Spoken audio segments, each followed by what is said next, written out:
Surgery क्या है और किस प्रकार का? Hi, I am Dr. Rohit Dadwal. I am consultant urology, andrology and robotic surgery at Fortis Hospital, Mohali. आज हमने कुरुक्षेत्र में एक प्रेस कॉन्फ्रेंस की जिसमें मैंने अपने कुछ रीसेंट केसेस जो पिछले 1-2 महीने में किए हैं उसके बारे में डीब्रीफ किया है प्रेस को। हमने रोबोटिक सर्जरी और उसके बेनिफिट्स इन किडनी ट्यूमर्स के बारे में डिस्कस किया। मैंने 3 केसेस के बारे में डिस्कस किया जो कि 82, 72 and 52 years old male and female respectively थे।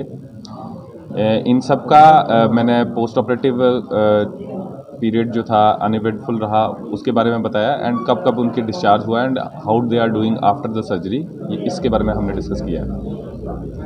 रोबोटिक सर्जरी जो है किडनी ट्यूमर्स के लिए एक वरदान की तरह है बिकॉज रोबोटिक सर्जरी में हम कॉम्प्लेक्स मूवमेंट्स को बड़े आसानी से कर सकते हैं और जो हमारे पास जो कैमरा है जो कि 3D camera with 10 times magnification है उसमें हम इनएडवर्टेंट इंजरी मतलब कि किसी कॉम्प्लिकेशन किसी ऐसी चीज़ को कट करने का जिसको किसी ऐसे स्ट्रक्चर को कट करने का जिसको हम नहीं करना चाहते और ब्लड लॉस किसी ब्लड वेसल को इंजर करने के चांसेस बहुत ही कम होते हैं। उसके अलावा हम ट्यूमर के मार्जिन को देख सकते हैं और उसको पूरी तरह से निकाल सकते हैं। इससे ये बेनिफिट होता है कि पेशेंट को पोस्ट ऑपरेटिवली रिकवरी बहुत फास्ट होती है, इंटर ऑपरेटिव ब्लड लॉस बहुत ही लेस है एंड ब्लीडिंग वगैरह बड़ी कम होती है जिसकी वजह से पेन वगैरह बहुत पोस्ट ऑपरेटिव कम हो जाती है। We can reduce the hospital stay by half. हम आधा हॉस्पिटल स्टे कर देते हैं इसमें इस रोबोटिक सर्जरी के द्वारा। मेरा यही मानना है कि अगर किसी को किडनी ट्यूमर्स के सिम्टम्स हैं जैसे पेशाब में खून आना, दर्द होना या फिर बार बार पेशाब जाना या फिर वज़न का कम होना, भूख न लगना, तो आप हम अपने रूटीन के इन्वेस्टिगेशन कराएं और वैसे भी 50 साल की उम्र के बाद रूटीन इन्वेस्टिगेशन कराना बहुत ज़रूरी है। अब तक कितने केस आप कर चुके हैं रोबोटिक सर्जरी? मैं ऐसे बताना तो बहुत मुश्किल है because first we are associated with it and then we do it. मैं पहले से करते आ रहा हूँ 2017 से मैं रोबोट के साथ एसोसिएटेड हूँ। कोई गंभीर समस्या कुछ आई है? नहीं, अभी तक तो भगवान की दया से अभी तक तो नहीं आई है बट हाँ, इसके द्वारा कॉम्प्लिकेटेड जैसे मैंने लास्ट केस आपको बताया कि जो उसका ट्यूमर था वो IVC एक खून की नस होती है उसके साथ चिपका हुआ था बहुत ही बुरी तरह से।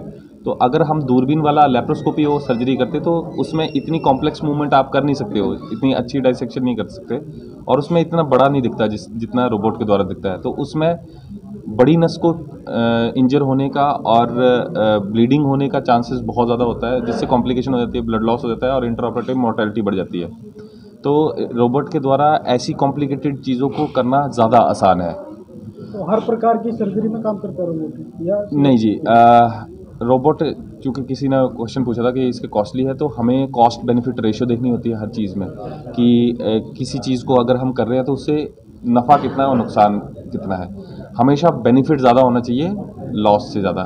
तो यूरोलॉजी में मैं ये बता सकता हूँ कि किडनी ट्यूमर्स एक पाइलो यूरोट्रोपेल्विक जंक्शन ऑब्स्ट्रक्शन एक कंडीशन होती है, बच्चों में वो खासकर होती है, बड़ों में भी हो जाती है, जिसमें हम पाइलोप्लास्टी करते हैं। Pyeloplasty and deep pelvic surgery, prostate surgeries and some of the gynaecological procedures, इनमें इसके पॉजिटिव रिजल्ट्स हैं तो इसमें हम रेगुलरली कर रहे हैं।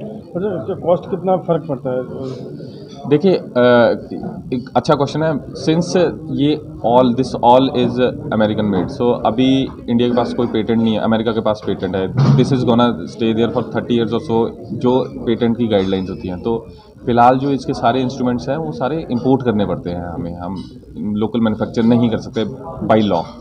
तो इसका 40,000 पर आर्म जो है, एक आर्म को अगर यूज़ कर रहे हैं तो 40,000 रुपया आपको एक्स्ट्रा पड़ेगा ओवर द सर्जरी। तो ये डिपेंड करता है आपको 3 आर्म के साथ करना है कि 4 आर्म के साथ करना है कि 2 आर्म के साथ करना है, वो डिपेंड करता है सर्जरी टू सर्जरी। जिसमें 2 हाथों से आप कर पाएंगे वो चीप पड़ेगा, जिसमें 3 हाथ मतलब तीसरा हाथ भी यूज़ कर सकते हैं। सक्सेस रेट ज़्यादा है इसमें सक्सेस रेट बहुत ज़्यादा है, इसमें कॉम्प्लिकेशन बहुत लेस है, इसमें पोस्ट ऑपरेटिव रिकवरी बहुत फास्ट है, इसमें पेन बहुत कम होती है एंड आफ्टर अ वाइल आपका मतलब स्कारिंग वगैरह बड़ी कम होती है। छोटे इंसिजन से आप बड़े बड़े ट्यूमर्स को निकाल सकते हैं एंड रिजल्ट्स बहुत अच्छे हैं। पोस्ट ऑपरेटिवली ट्यूमर का वापस आना is least in this age compare to open and laparoscopic surgery. Thank you.